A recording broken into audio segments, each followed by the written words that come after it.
할렐루야, 반갑습니다. 한국에 오니까 우리 대한민국이 굉장히 발달됐어요. 여러분들은 이제 여기 계속 사시니까 한국이 얼마나 편하고 발달된 나라인지 별로 실감이 안 날 겁니다. 저는 이제 32살, 제 아내는 27살에 아프리카를 갔거든요. 그러니까 제가 32살에 가서 지금 34년 살았으니까 한국보다는 아프리카에도 오래 사는 거예요. 그래서 한국에 올 때마다 정말 한국의 놀라운 발전을 보면서 과연 우리 하나님께서 살아계신 분이시고 우리의 기도를 들으시고 정말 세계의 가장 가난한 나라였던 우리나라를 이렇게 높여주셨다, 이런 생각을 저는 하게 됩니다.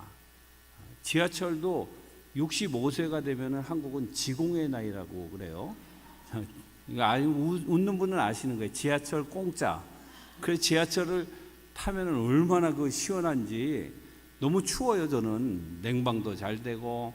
정말 아프리카 가서 제가 이 지하철 얘기를 좀 해주면은 현지인들이 이건 무슨 어디 미래에 무슨 어느 천국 얘기를 하나, 땅 밑으로 기차가 다닌다 그러면 믿지를 않는 거예요. 그런데 우리는 그냥 밑으로 사방팔통 다 뚫려 있잖아요. 정말 이런 날이 올 줄 누가 알았습니까? 놀라운 하나님의 은혜라고 생각합니다. 저희 어머님은 4대째 예수 믿는 가정에서 제가 이제 이렇게 쭉 신앙생활을 했는데, 저희 어머님도 외가 쪽은 5대예요.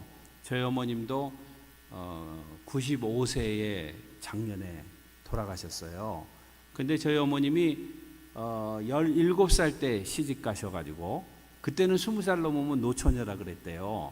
근데 저희 어머님이 18살에 첫애를 낳고, 그 다음에 20살에 둘째를 낳고, 그러니까 아주 20살에 벌써 애를 둘을 낳으신 거예요. 그런데 45년 이제 우리 한국이 광복을 맞이했잖아요. 그리고 중국에서 공산당들이 이렇게 북한 쪽으로 넘어오면서 기독교인들을 박해하기 시작했대요. 그래서 저희 어머님이 이남으로 이제 저희 할아버님께서 전부 다 신앙의 자유를 찾아서 이남으로 가라 해서 5형제, 저희 아버님이 5형제, 그리고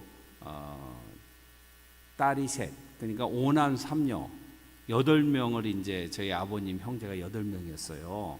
근데 아프리카는 지금 8명 정도면은 그냥 보통이에요. 보통 10명씩 다 나요. 근데 한국은 요즘 8명 난 사람이 어디 있습니까? 셋만 나도 야만인 취급을 하고.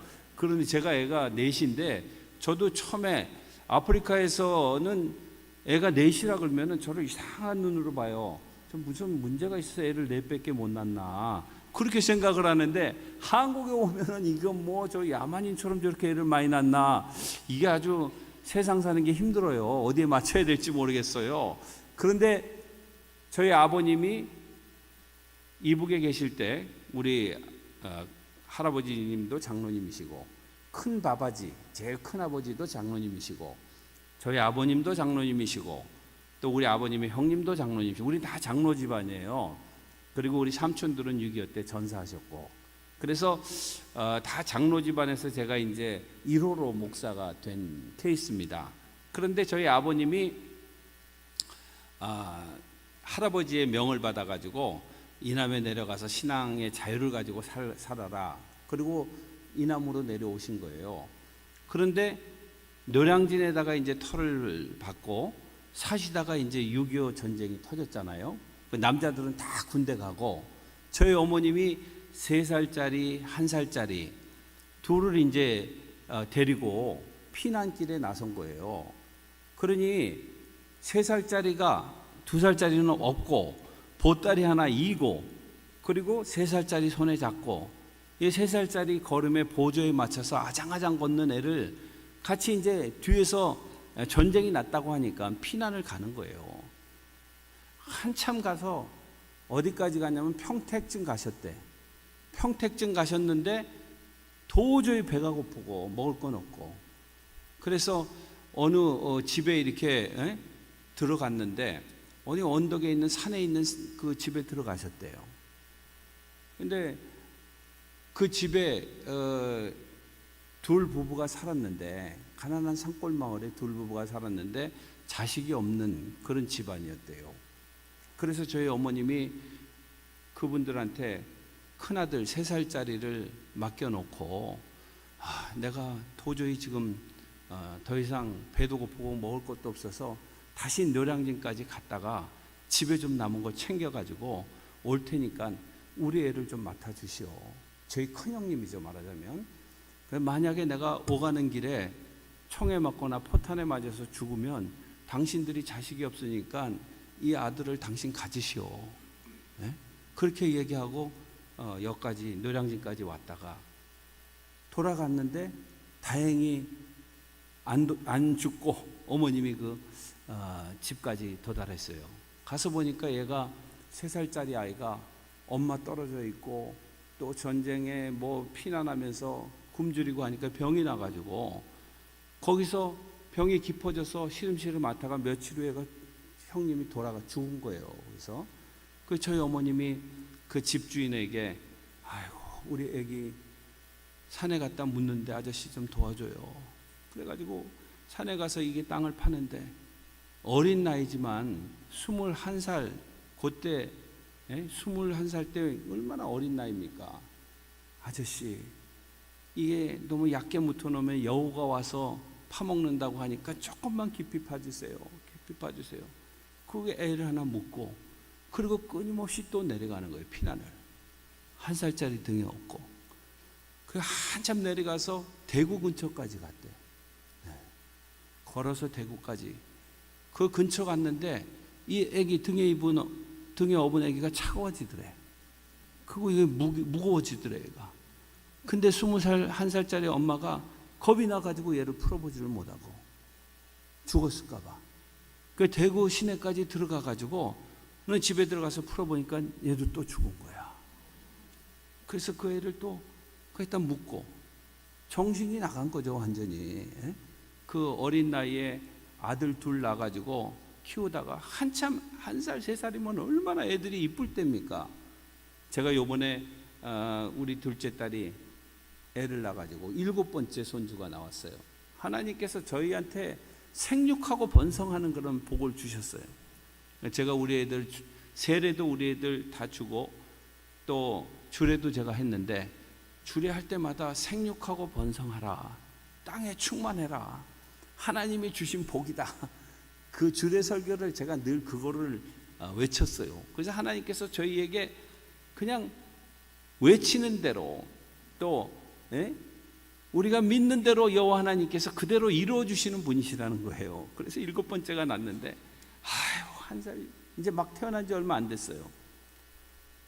그리고 지금 1달짜리가 하나 있고 또 3달짜리가 하나 있고, 그냥 애들이 계속 우리 딸들의 애를 낳으니까, 근데 너무너무 이쁜 거야. 내리사랑이라고. 그런데 1살짜리가 막 재롱 피고 그러는 애가 그렇게 죽어나갔으니까 엄마 심정이 어떻겠어요? 그래서 그냥 뭐 마음을 대구에다 묻어놓고, 그리고 부산까지 또 내려가가지고 혼자 정신 나가는 거죠. 그렇게 고생을 하고 남편은 군대 가서 죽었는지 살았는지도 모르고. 그게 우리 한국 현대사잖아요. 여기 나이 드신 장로님들하고 권사님들 다 겪은 얘기예요. 그리고 다시 서울로 올라와가지고, 그때는 영락교회가 그 이북의 피난민들의 집결소야.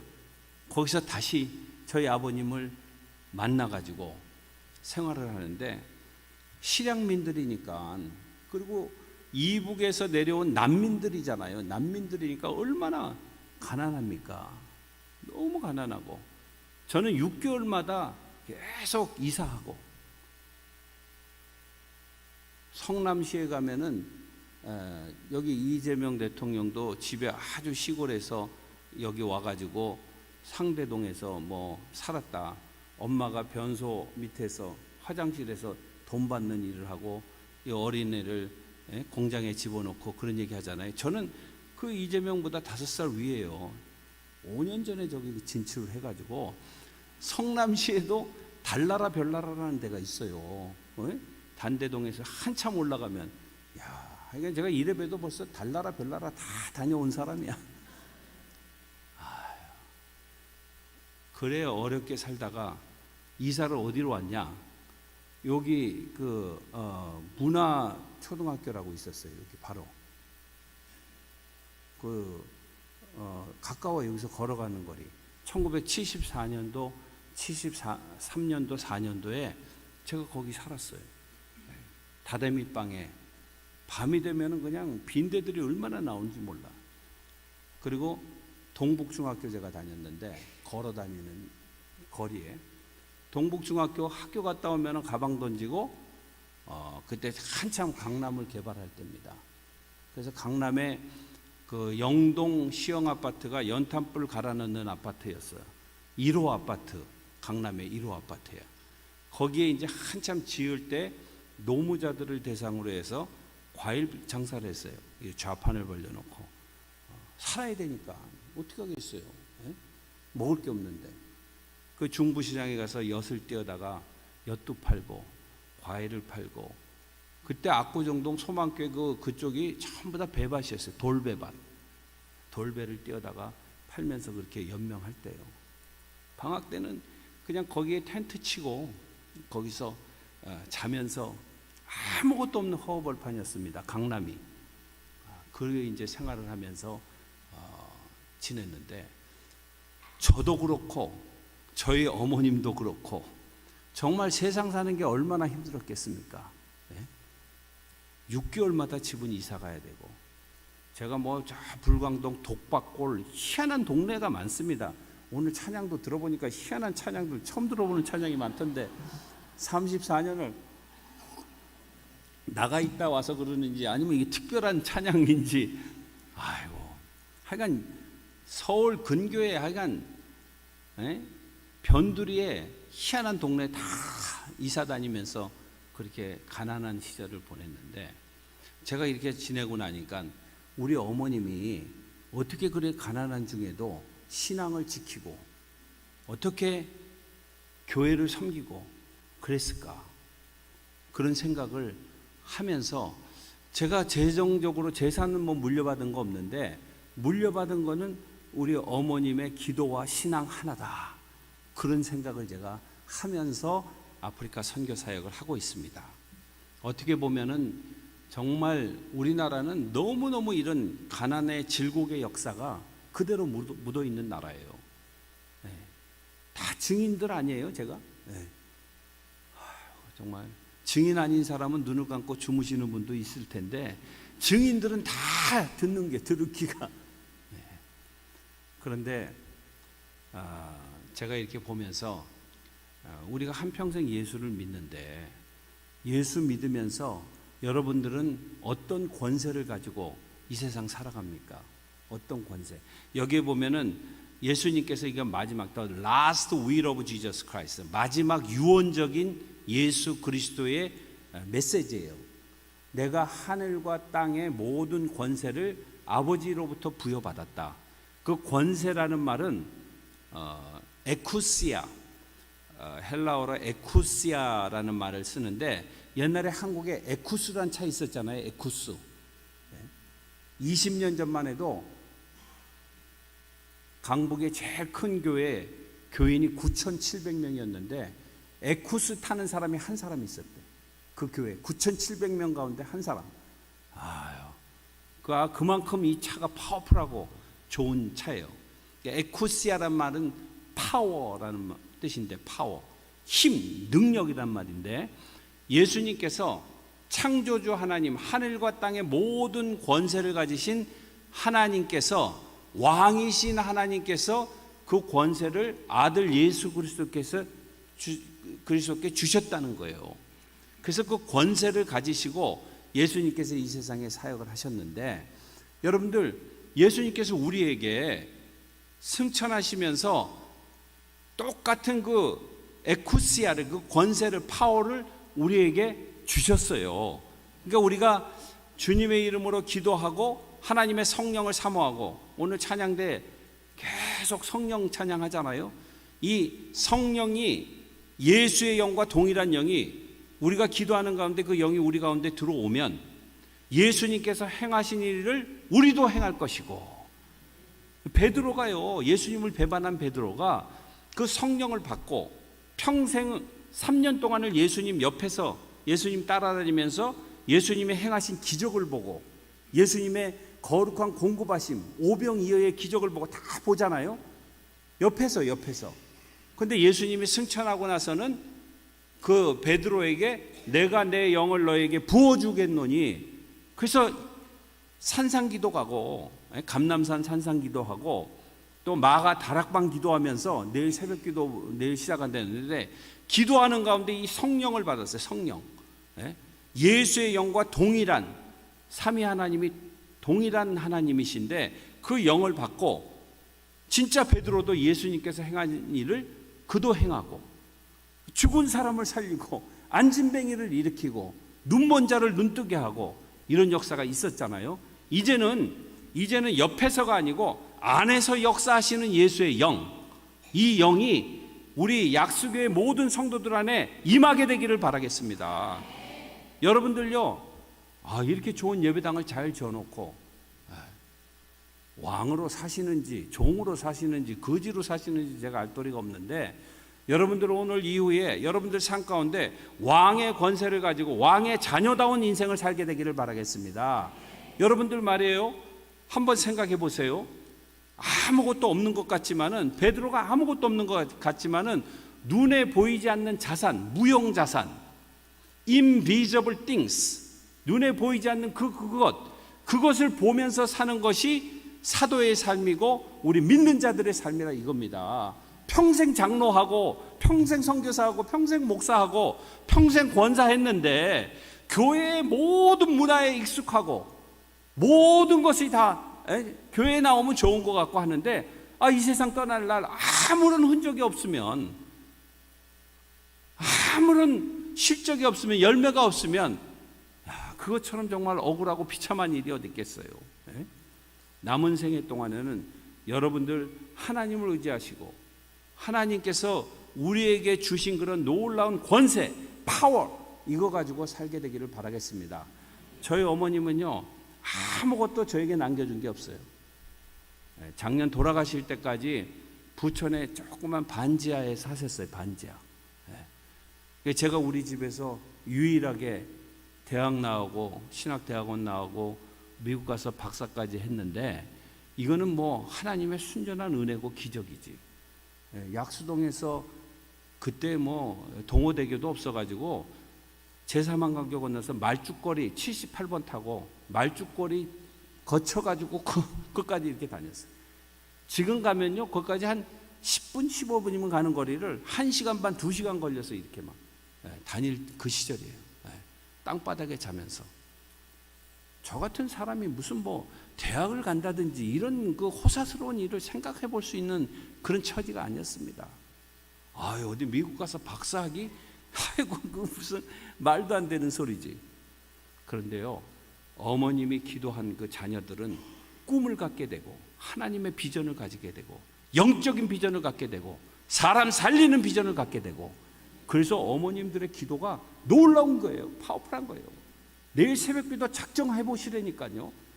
안 하면 아무 일도 안 일어나요. 자녀들에게도 아무 일도 안 일어나고 골칫거리만 생기는 거야. 애들이 왜 저렇게 아버지를 닮아서 말을 안 듣나, 그렇게 얘기하지 마시고 내가 얘들을 위해서 얼마나 기도했는가. 그 가난한 시절에 그 어렵지만은 애도 둘을 잃고, 하여간 어려우면은 물병 하나 가지고 비닐 하나 가지고 삼각산 능력봉에 올라가시는 거예요. 일주일 동안 비닐 뒤집어 쓰고 물만 마시면서 거기서 기도, 철야 금식 기도하고, 아무리 비천한 자의 기도라도 여호와 하나님께서 그 기도를 졸지도 주무시지도 않고 반드시 듣는다는 거예요. 기도의 열매는 반드시 있습니다. 아무리 좋은 직분을 주셨어도 기도하지 않는 사람들은요, 골칫거리만 생기는 거예요. 문제만 생기는 거예요. 자녀들도 안 풀리는 거야. 사업도 지질이, 남들은 다 돈 잘 버는데 나는 왜 이렇게 안 되나? 며칠 전에 김남순 소장을 만났어요. 이 교회 출신이래. 제가 약수교회 간다 그러니까 여기에 자기 그 모교회라고 인사 전해달래. 이 친구가, 제가 왜 친구라 그러냐면은 저하고 생년월일이 똑같아. 1959년 7월 10일에 똑같은 동네에서 태어났어. 회원동. 그것도 자기가 얘기해서 제가 아는 거지 몰랐어요. 어느 날 페이스북에다가 해피 벌스데이, 생일 축하합니다 그러면서 나도 오늘 생일이에요 그러면서 족보를 캐보니까 같은 동네에서 같은 날 태어난 사람이야. 그러면서 뭐라고 얘기하냐면 약수교회 신일교회에서 나와가지고 산동네에 정말 우리 교회가 가난한 교회였대. 어머님이랑 아버님이 일찍 돌아가시고 어머님이랑 여기 다니면서 여기가 다 산동네, 학고방 같은 그런 어려운 사람들이 살던 동네라고. 맞습니까? 장로님 맞아요? 그런 동네였대요. 근데 지금 오늘 이게 웬 말이에요?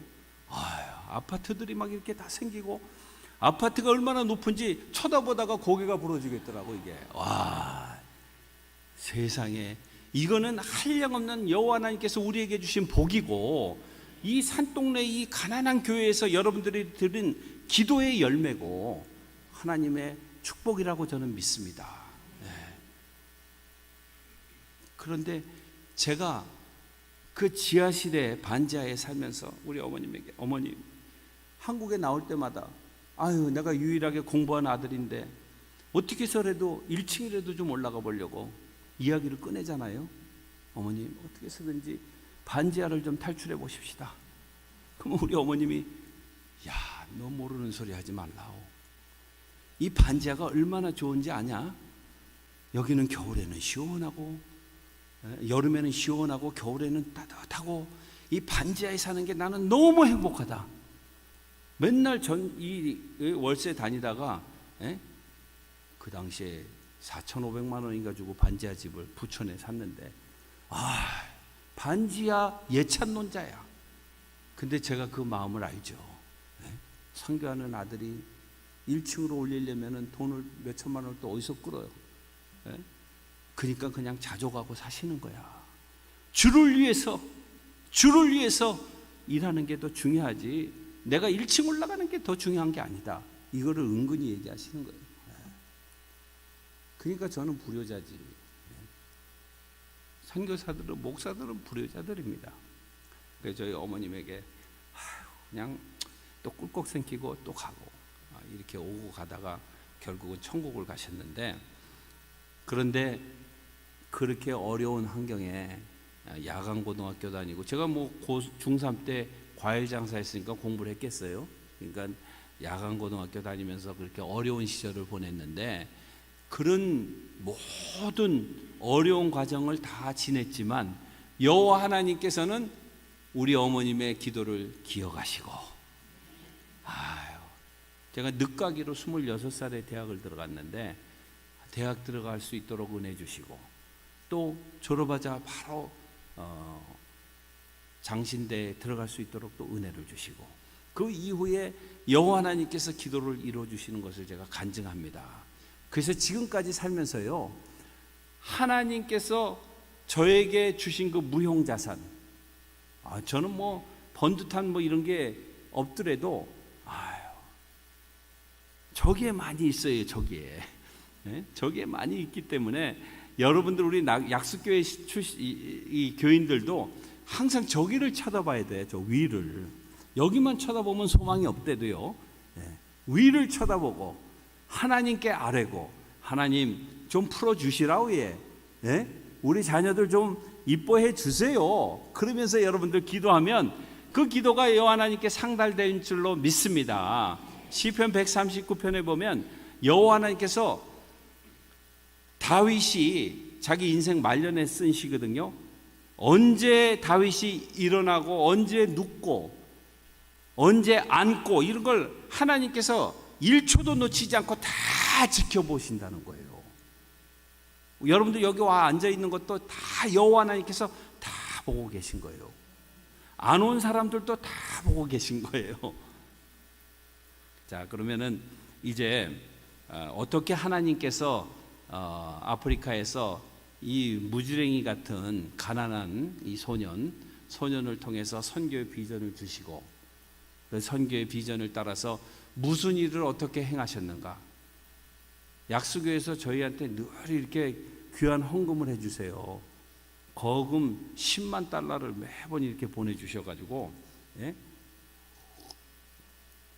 제가 보고할 의무가 있다 생각이 되어서 박 목사님에게 요청을 했어요. 몇 년 전에 한번 다녀갔는데, 근데 한번 보십시다. 한번 그 PPT 한번 왕의 권세를 사용하라.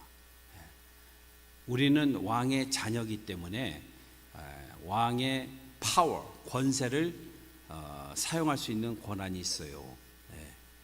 자녀면서도 그냥 자녀 아닌 것처럼 인생 살지 마시고, 파워를 사용할 수 있음에도 그 파워를 그냥 사장시켜 놓고 아무 일도 아닌 것처럼 그냥 그저 그렇게 살다가 가시지 마시고, 남은 생애 동안에는 이 파워, 이 만군의 여호와 하나님께서 예수 그리스도에게 부어주신 파워, 예수께서 제자들에게 부어주신 그 파워를 여러분들이 쟁취하시고 그것을 사용하시고 그렇게 살다가 주님 만나는 은혜가 있게 되기를 바라겠습니다. 다음.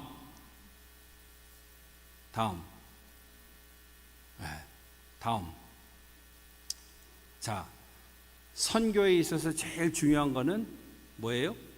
전도, 복음 전하는 거예요. 그리스도인들에게 가장 중요한 건 뭐예요? 전도, 복음을 전하는 거예요. 그냥 매주 이 교회 나와서 예배 드리죠. 예배 드리면서 뭐 여러분들이 은혜 찬양도 부르고 말씀도 듣고 또 위안도 받고 그러고 그냥 가시고 난 다음에 그냥 아무 일도 안 일어나고 세상과 또 싸우다가 그 다음 주에 또 와서 이렇게 다람쥐 쳇바퀴 돌듯이 그렇게 살다가 신앙생활 그렇게 하다 가시는 분들도 있어요.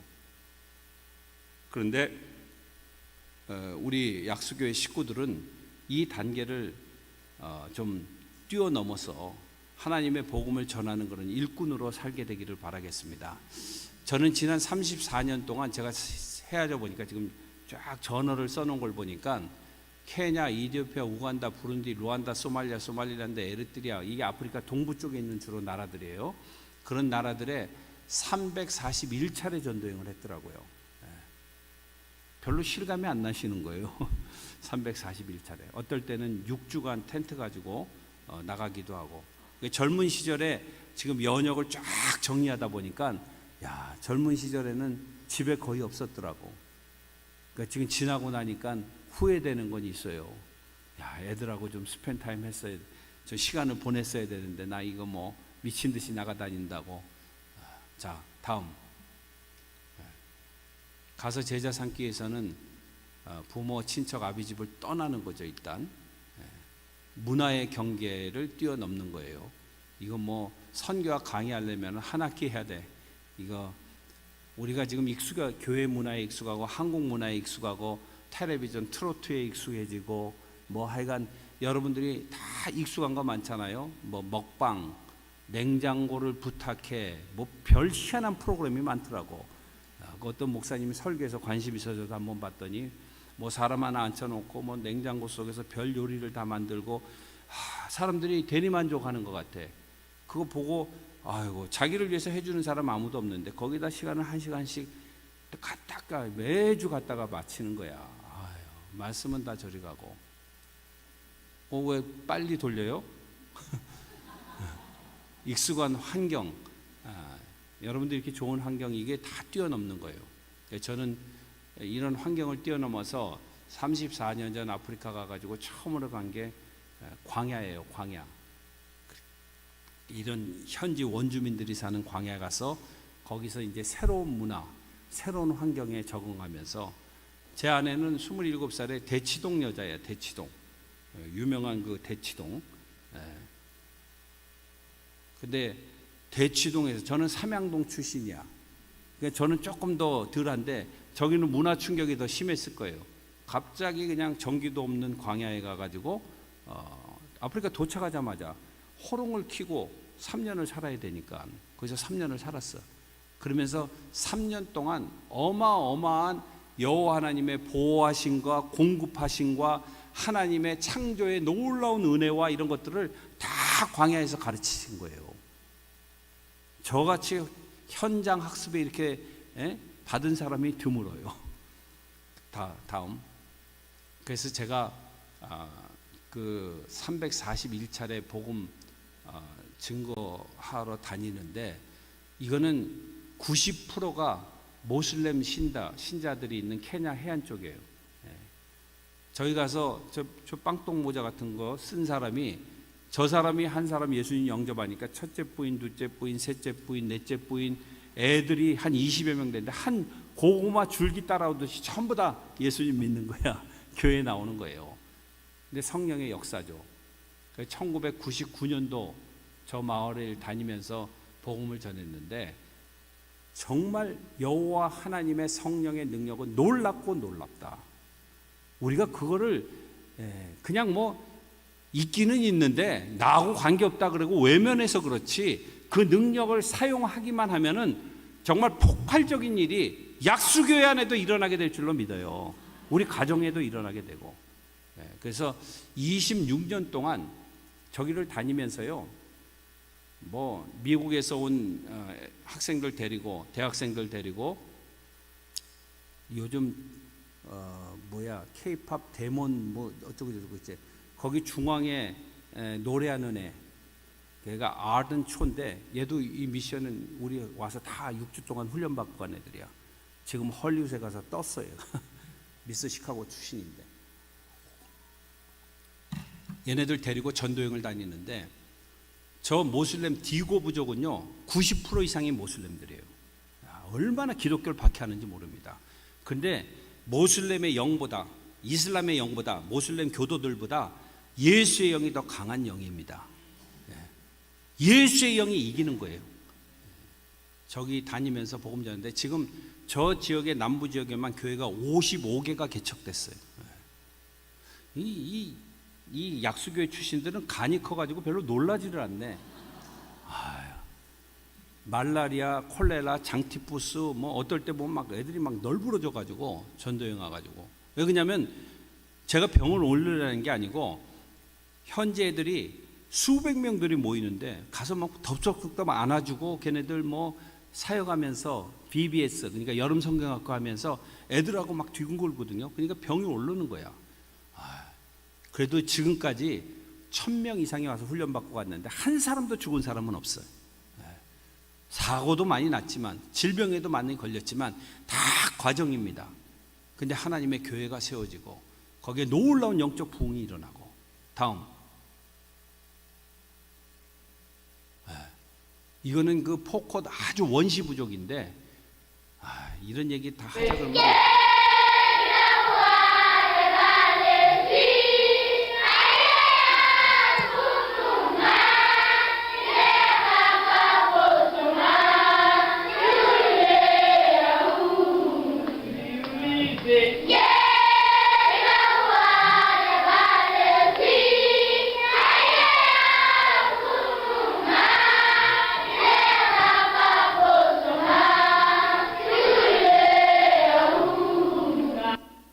학교 온다고 옷을 다 입었어요. 다 이제 벗고 사는 부족이야.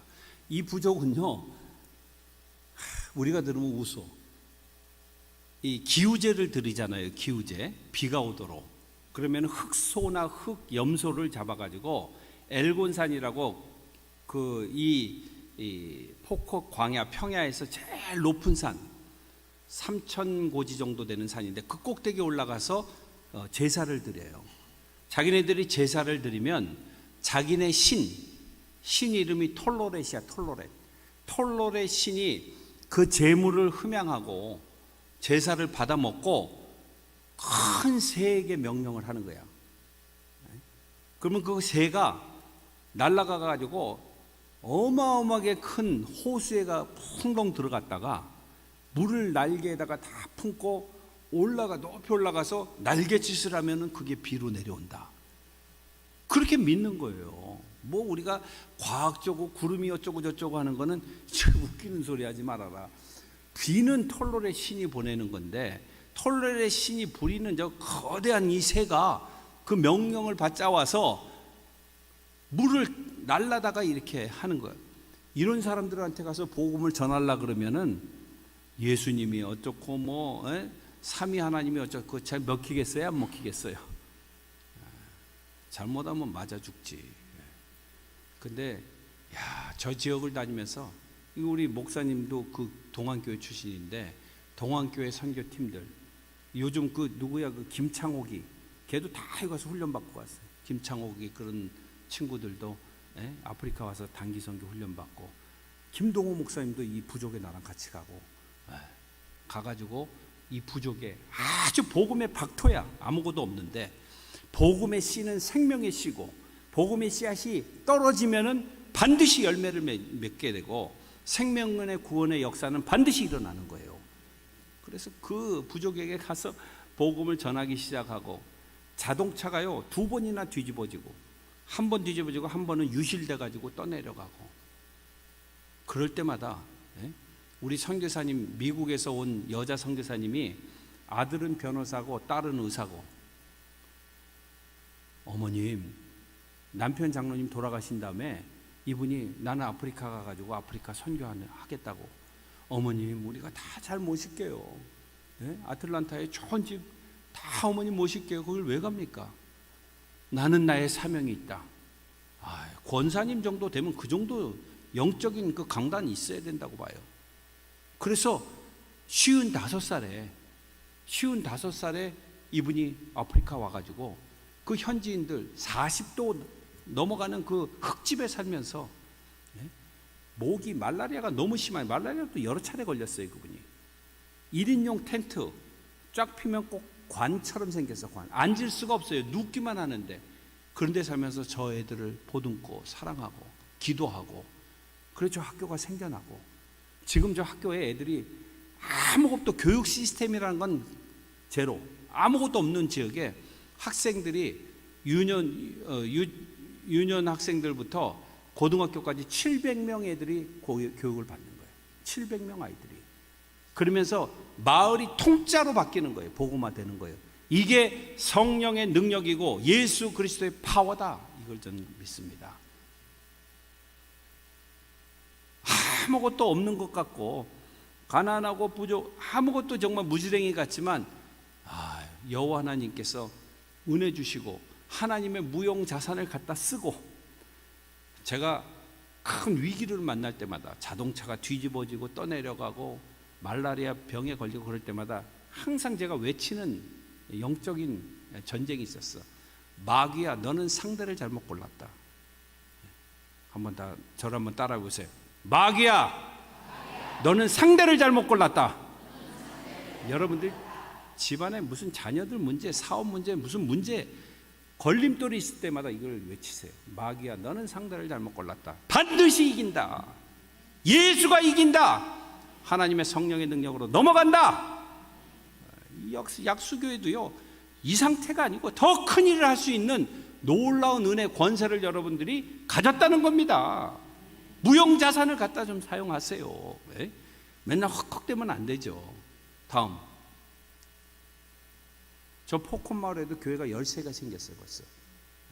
우리 장신대에서 온 학생들도 제가 데려갔었는데, 여기는 샹켈라 부족이라고 이름 자체가 싸나워. 아이고, 이틀간 차 타고 가가지고 13시간을 걸어가야 돼. 그 김창욱이라는 친구는 와가지고, 목사님, 아이고, 죽지 않을 만큼 주고 먹이고 죽도록 일을 시킵니까? 그러면서 저한테, 야, 죽도록 충성하는 거야. 저 열 몇 살밖에 안 났어요. 자세히 보면요, 저 열 몇 살 난 여자들을 저 가슴팍 위에 보면 이게 낙인이 찍었어. 그러면 여자들은 남자의 소유이기 때문에 부인을 얻으면은요, 시뻘건 인두로 지져가지고 낙인을 찍는 거야. 옛날에 한국에도 소 이렇게 인두 찍었잖아요. 완전히 그 소 취급받는 거야. 짐승, 여자들이 짐승 취급받는 거야. 남편들에게 불만 있는 사람들은요, 아프리카로 좀 오세요. 저쪽으로 오면은 하루아침에 그 불만은 사라지는 거야. 저 할머니 같죠? 30대 중반. 하루 종일 저 사람 하는 일은 뭐냐면 이 딱딱한 알갱이를, 우리 선진들은 지혜가 있어가지고 맷돌이라는 거 있잖아요. 맷돌, 이게 콩 넣으면 이렇게 슥슥 돌리기만 하면 술술 나오잖아요. 이 사람들은 그냥 빨래판 같이 생긴 돌에다가 윗돌은 동그래, 그래가지고 거기다 놓고 찍어요. 이걸 그러면 튀겨나가면 또 주워서 또 찍고, 이게 그냥 슬금슬금 해가지고 그 마른 그 곡식이 찧어지지가 않아. 그러니까 무릎을 딱 꿇고 힘을 줘가지고, 예? 관절염 있는 사람은 저거 절대 못해. 예?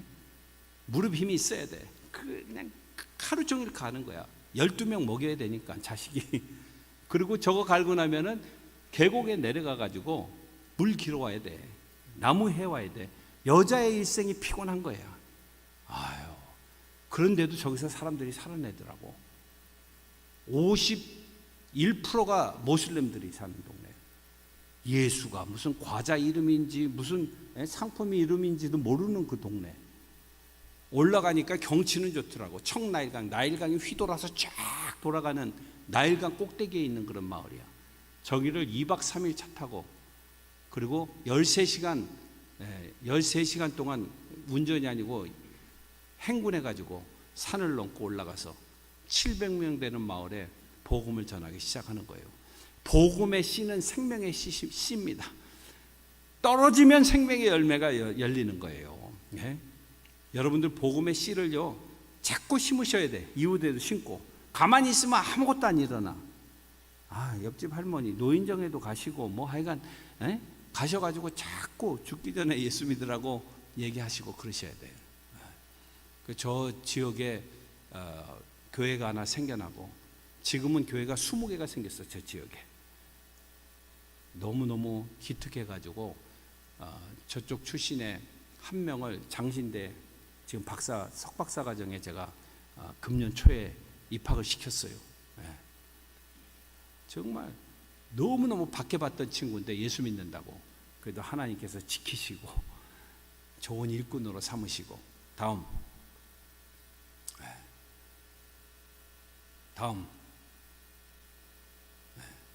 저희가 25년 동안 제자 훈련을 계속 하는데, 복음을 전하고, 이 교회도 그러잖아요. 새로 오시면 계속 성경 공부하고 제자 훈련 하잖아요. 우리도 25년 동안을 제자 훈련해서 338명이 2년 과정으로 졸업하고, 57명, 이 우간다에서는 57명의 목회자들 졸업하고 양성하고, 이디오피아에도 갈 때마다 어마어마한 사람들을 훈련합니다. 다음. 그래서 나무로 저렇게 교실 만들어가지고. 다음. 하여간 성령의 역사는 놀라운 거예요. 제가 이 약수동에서 말죽거리 지나가지고 좌판 벌려놓고 과일이나 팔던 이 어린애가 언제 저렇게 사람들을, 새카만 사람들을 새카맣게 모아놓고 얼마나 영적 부흥이 있는지 몰라요. 야, 여기는 이 자리가 이렇게 너무 넓어. 앉을 자리가 없는 거예요. 가난하지만 하나님께서 영적으로 부흥시켜 주시고 놀라운 은혜를 주시니까, 저 마을에 처음 갔을 때 소망교회, 우리 목사님 계시던 소망교회에서 24명이 이 대기근 때 와가지고 의료 봉사하고 그랬거든요. 근데 그 지역 안에 복음의 씨가 떨어지고 놀라운 은혜가 막 나타나니까, 그 이듬해에는 소망교회에서 48명, 꼭 곱배기로 48명이 온 거야. 의사, 간호사, 약사 뭐 와가지고 뭐 하여간 눈물 바다가 되고. 그게 벌써 20여 년 전의 얘기인데, 23년 전 얘기인데, 그 이후에 막 복음이 막 어마어마하게, 그 가수바라는 지역의 교회는 한 200~300명 모여서 예배드렸었는데 5,000명으로 성장을 했어, 교회가. 그러니까 교회가 도저히 이제 더 이상은 고만 오시오 할 수도 없고, 그래서 걸어가는 거리에, 여기서 신일교회 정도 되는 걸어가는 거리에다가 교회를, 제2교회를 했는데, 그 교회도 금방 4,000명이 됐어. 이러면서 교회가 막 부흥을 하는데, 그러니까 목회자들이, 일꾼이 얼마나 필요해요. 그래서 제가 그 사람들 데려다가 일꾼들 키우는 일. 우리 박 목사님도 같이 한번 가야 되는데, 박사님이 이거 장로님 좀 보내주이소. 우리 대제르 포럼 프랑스의 개혁교회 지도자들하고 같이 영적 부흥할 때 거기에 3명 박사가 있었어요. 젊은 박사들. 근데 2명 박사는 1년에 한 번씩 이 사람들한테 와서 강의하는 거야. 이야, 기가 막힌 강의를 하는 거예요. 한 분은 신약하고 한 분은 상담학 하신 분인데 미국에서 공부했는데, 우리 박 목사님은 조직신학을 하셔가지고 조직적으로 말씀을 잘 가르치시는 분인데, 좀 와서 저분들은요, 교수가 없는 거예요. 선생이 없는 거예요. 그냥 성경 하나만 가지고 계속 읽는 거야. 우리가 가이드라인을 주고 골을 파고 바른 교리를 가르치고 필요하잖아요. 그 지역에서만 현지인 선교사를 124명을 파송을 했어. 소말리아, 남수단, 우리 한국 사람들이 못 들어가는 지역들이에요. 그런데 현지인들은 가는 거예요. 가서 복음을 전하는데, 이 사람들을 1년에 2차례 제가 불러서 이 현지 선교사 훈련학교, 그래서 이 사람들이 자동차는 다 없죠 물론. 근데 너무 먼 거리를 다녀가지고 제가 자전거를 124대를 사줬어.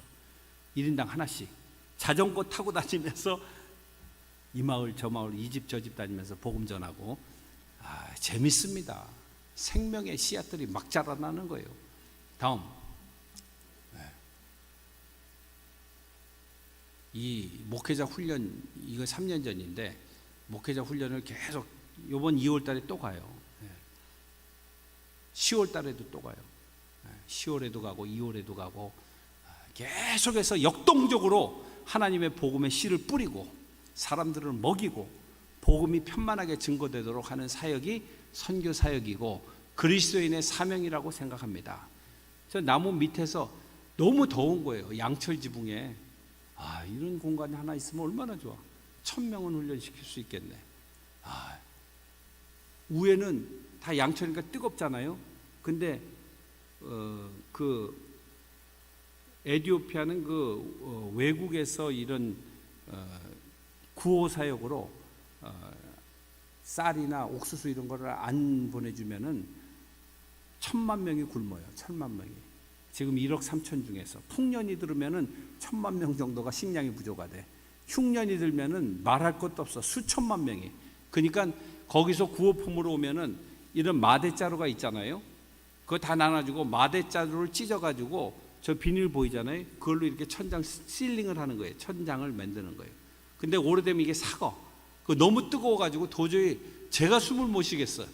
그래가지고 다 나무 밑으로 나와라 그래서 나무 밑에서 목회자 훈련을 하는데, 사람들이 얼마나 말씀을 사모하는지 몰라요. 다음, 이거는 케냐 남부 지역에 아까 얘기했잖아요. 그 모슬렘 지역에 교회가 55개, 지금 우리 교단에 선교사 한 사람 파송해가지고 날마다 증가하는 거예요. 다음, 그렇게 제자 훈련을 하고 제 아내도 간증하고, 이건 우리 선교 본부에 지도자들 훈련하는 거고. 다음, 졸업식도 시키고. 다음, 이 사람들이 저런 사각모를 처음 써보는 거야. 저거 쓰고 집집마다 가면은요, 무슨 집에다가 저걸 이렇게 사진을 이렇게 걸어가지고 하나의 가보로 생각을 하고 가문의 영광이다. 이 사람들이 전부 다 교회를 개척을 하고, 케냐의 교회가 230개 개척됐어요. 훈련시키고 2년 동안 교회 개척하도록 만들고. 다음,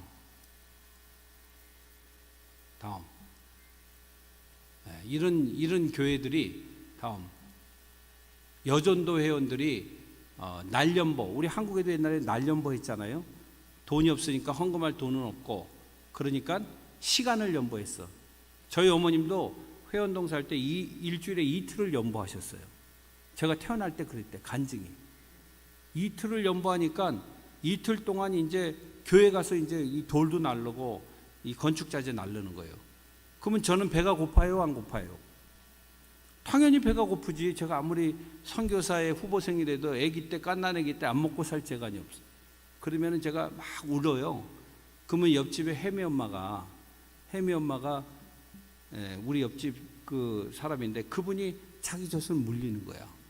그러면 제가 그 젖을 빨아먹고, 제가 하여간 갓난아기 때부터 외식을 했어. 그렇게 그러니까 보통 사람은 아닌 거예요. 우리 한국에 그냥 교회사의 단면입니다. 그러니까 돈이 없으면은 시간이라도 연보하자. 그래서 제가 그 간증을 우리 어머님한테 듣고, 우리 어머님이 이랬어. 니네들도 해야지.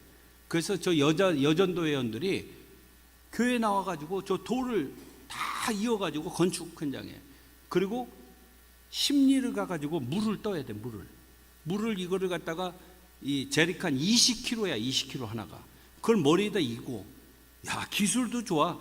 이거를 손도 안 잡고 어떻게 그 20kg를 가지고, 그게 저기 모슬렘 지역인데 그렇게 물을 가져다가 교회를 짓는데, 모슬렘들이 이 거룩한 땅에 이 기독교인들이 와가지고 무슨 예배당 짓는다고 우리 땅을 더럽힌다 그래가지고 물을 안 주는 거야. 못 가져가게.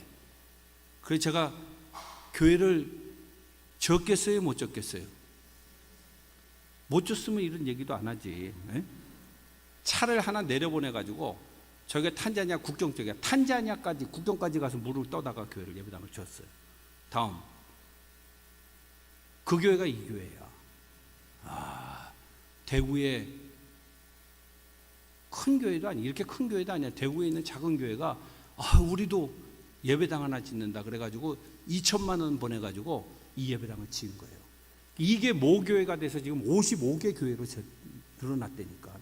하나님의 역사는 놀라운 것이고, 기독교 교회는 살아있는 곳이고, 그냥 하나로 끝나는 게 아니에요. 약수교회도 이런 은혜가 있게 되기를 바라겠습니다.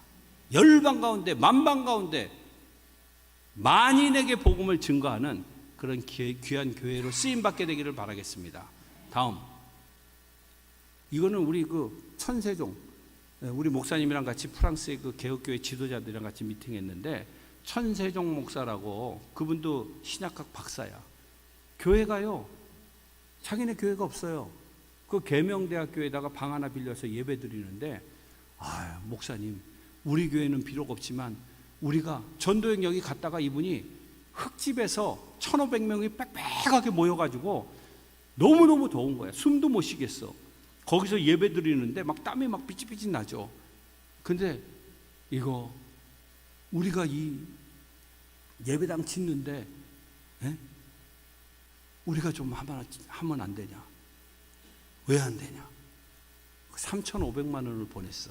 근데 이 사람들이 아주 열심히 써가지고 이 기둥을 이렇게 세워놓고, 우크라이나하고 러시아가 전쟁이 일어났잖아요. 그런데 우크라이나에서 곡식들이 전부 다 동부 아프리카를 먹여 살렸는데, 이게 전쟁이 오래되니까 이게 식량이 안 온단 말이에요. 그러니까 이게 뭐 살 수 있는 도리가 없어요. 그 인플레이션이 너무 심해가지고 주식이 막 400%씩 올라가고, 그러니까 기둥만 세워놓고 이게 못 짓고 있는 거야. 그래서 3,500만 원을 그 자기 교회도 없는 개척교회 아니야. 개척교회가 개척교회 3주년 기념인가? 3주년 기념으로 이거 지은 거야. 이거 교회를 전원하니까 1,500명 성도가 3,500명이 금방 모이는 거예요. 1년 만에. 그 저희가 가지고 우리가 헌당식 하는 거예요. 저게 이거 실화예요. 실화. 언제요? 작년 사진이네. 이게 작년. 금년에 또 가. 다음. 그 저희들이 이제 저도 65세 작년에 이제 그만하고 나도 이제 은퇴 준비나 하고 쉬어야 되겠다는데, 하나님께서 그냥 이놈아 정신을 차려라.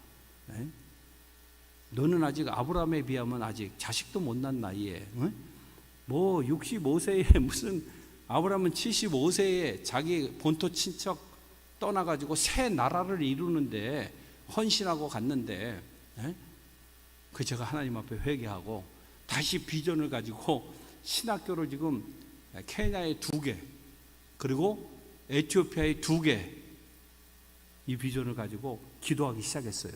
작년에. 기도하면 어떻게 돼요? 기도하면 역사가 일어나요. 그런데 하나님께서 금년에 몇 달 전에 우리 같이 대제로 모임하는 목사님 한 분이, 저 파주에서 목회하시는 분이 전화가 이 카톡이 왔어요. 혹시 돈이 안 필요하니? 왜 그러냐 그랬더니 자기네 교인이 누가 3천만 원을 헌금을 했대요. 그래서 내가 그러지 않아도 내가 작년부터 신학교를 건립하기 위해서 기도하고 있었는데 하나님께서 당신에게 이야기하셨군요. 근데 그가 얼마 드냐? 그래서 제가 한 5만 달러 들면은 신학교를 7천만 원 정도 되는 돈이에요. 우리가 앉힐 수 있다. 기존에 이제 땅은 있고. 그랬더니 그러면은 잘 됐대. 우리 교회에서 이번에 임직식이 있는데 임직자들이 감사헌금하고 그래가지고 지지난주에 돈을 보냈어요. 그래서 새로운 일이 또 일어나는 거예요. 여러분들 기도하고 새 일을 꿈꾸고 새 일을 행하면 무용자산이 여러분들한테 그냥 내려오는 거예요.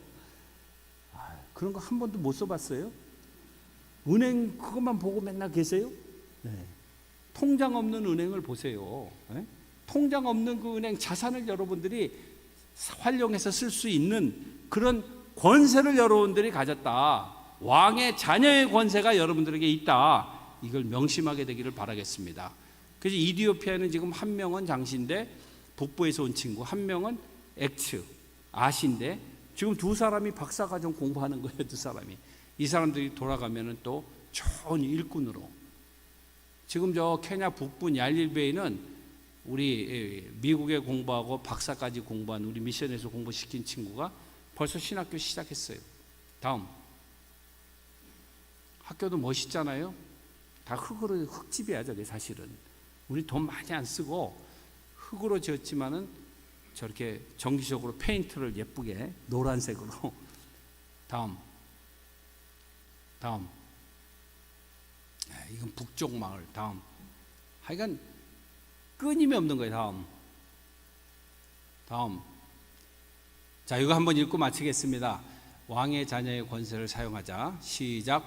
모든 민족에게 가서 복음을 전하고 성령으로 세례를 베풀고 하나님의 말씀을 가르쳐 그들의 땅에 하나님의 나라를 이루도록 하자.